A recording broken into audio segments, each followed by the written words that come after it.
Thanks for joining me today. What we have here is the Spyderco Native, and the Native is a pretty cool knife. It's a knife that was really designed by Spyderco to be just a little bit different from the rest of their blades. And if we set this down and compare it to some other stuff, here's the Spyderco Tenacious. Tenacious, you'll notice, has a large thumb ramp up here, and a really nice big spider hole. Looking at another popular Spyderco option, the Endura and the Delica. Again, real big thumb ramp, big hole. So I really like those features as a knife guy, but the Native was really designed just to be kind of a knife that could be sold at Walmart and just more to the general public, more to people that maybe don't know as much about Spyderco as a company. And so I really do like it. It's a really nice blade. This one is on loan from a friend, and he was nice enough to let me borrow it for a review. He's been carrying it for about the past 4 years now, and he's somebody that uses things pretty hard, and this thing's still hanging together, and so that's really a testament. He really just puts things through the paces, and the Native's still hanging in there, so that's awesome. So, like I said, primarily it's really just going to be something that you're going to want to use as like just a good everyday carry knife, just a good utility blade. It's not really a tactical knife or anything like that. While you could stretch it into that role if you had to, I wouldn't carry it for that. Not really collectible or anything like that. Primarily just a good little utility blade. Alright, so let's just take a little bit closer look at that blade. So you'll notice that it's hollow ground, which is really nice. I like that. It makes it so that it will slice really nicely. And has a really nice relief edge on there. It means it's going to be really easy to resharpen, which is nice. You'll notice it also has this unsharpened swege up here on the top. I really like that. It means it's going to pierce really nicely. And not only will it pierce nicely, but it also has a strong tip. So that's really nice balance. You have some, precision there, but it's also nice and strong and reinforced. So I really like that unsharpened swege. It's a really cool design. Now the steel that they're utilizing on here is CPM S30V. And if you don't know, S30V is a really nice knife steel. It holds the edge really nicely. It's easy to resharpen, and fairly easy to resharpen, and it's also fairly corrosion resistant. So S30V is a really premier steel. A lot of people would consider that it beats things like 154 cm, VG10. It's up there with the best. So that's going to add some cost to the knife, getting that nicer steel. This is a powder metallurgy steel. I won't get too much into that, but just rest assured it's a really nice steel. Another thing that's got a little bit of cost to the blade is that it is made in the USA, made right there in Golden, Colorado. So you're supporting U.S. labor. That's really nice, a good U.S. company. But with all that factored in there, these are going right around 65 bucks. So not going to be quite as cheap as things like maybe like the Spyderco Delica or some of their other really nice options, but I definitely still check it out. So as we open this thing up, you'll notice that you still have a spider hole, but it's a little bit different from some of the other designs. For example, like the Spyderco Endura. Now as we look at the Endura, you've got a nice large hole that's really easy to get to. This one is a little bit more secluded in there, a little bit harder to get to, and it's a little bit smaller. And really the idea there was just to make this not look quite as not quite as awkward. This looks just a little bit nicer. It's still easy to get open, and for just a good little everyday carry knife, I don't really see any issues with it. If you're going to be using this with gloves or in the outdoors, maybe you'd want the other style. I do like the little bit larger spider holes, but I haven't really found any issues with this. So easy to get open for right or left-handed people.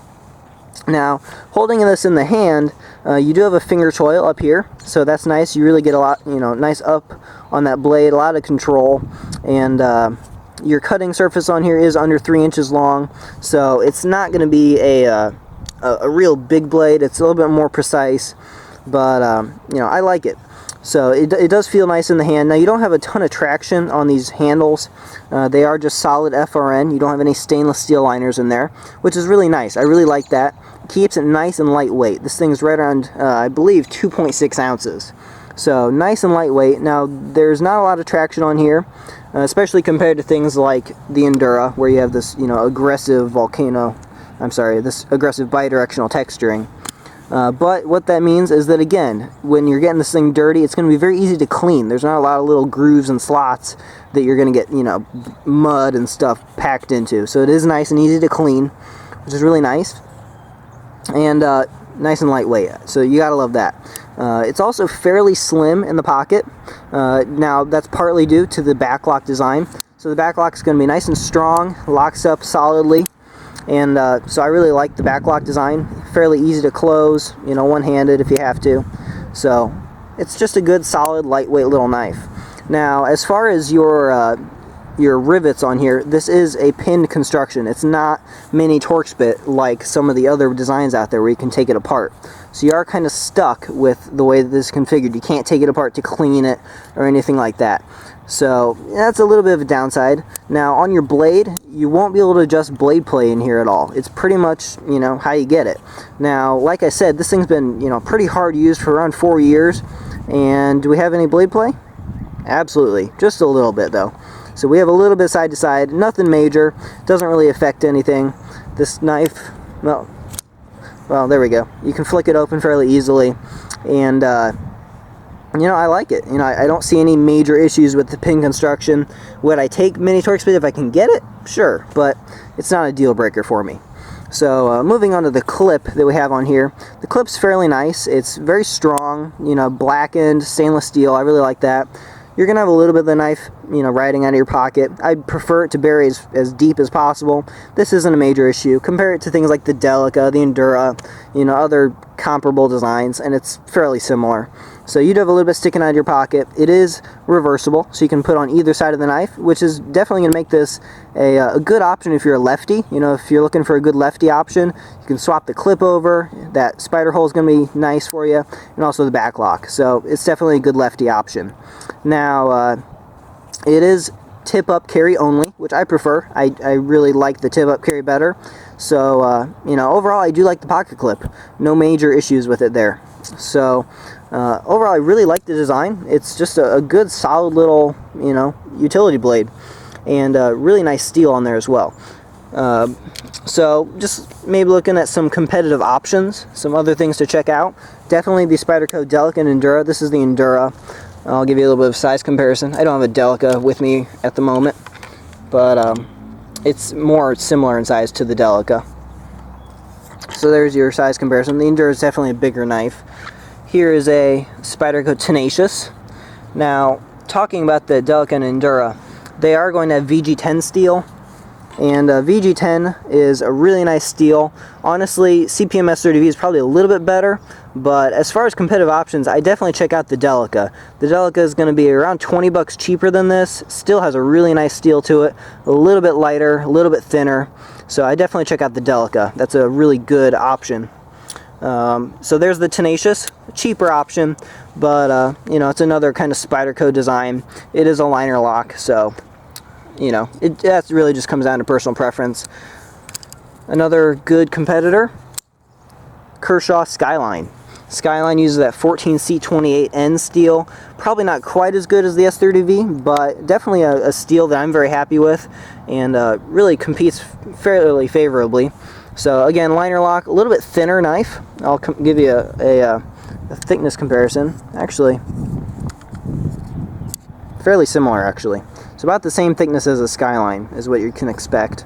So they're both fairly thin. Also, again, that Skyline's a little bit cheaper. That Skyline's around 35 bucks. Also has really good steel. So the Native's definitely kind of priced fairly high, but that's what you get when you go with a US production and a nice steel. So there is the Kershaw Leak. The Leak's another good option. Also has that 14C28N steel. So I definitely check out the Leak. Another one that you should check out, I recently reviewed it. I don't have it with me today, but the Spyderco H1 Salt. The H1 Salt is a really good blade, lighter and thinner than this one, and also has that H1 steel, which is a really nice steel. So check out that review. Last one I'll show you here today is the Benchmade Mini-Griptilian. Mini-Griptilian is one of my favorite all-time blades. That has 154 cm steel, that axis lock. I really like the Mini-Griptilian, and it's right around the same price range. Probably around 70 bucks for the Mini-Griptilian. So check out the Mini-Grip. I believe it is US production as well. So Benchmade Mini-Griptilian is a great competitor. So overall, I like the Native. Maybe a little bit priced, you know, kind of high, but you can't go wrong with it. I mean, if you pick one up, you'll definitely be happy with it. So if you have any questions at all with about the Native, feel free to leave that in the comments below. Be happy to help you guys out. If you like what you saw, feel free to subscribe. I appreciate it. Everyone have a nice day, and thanks for watching.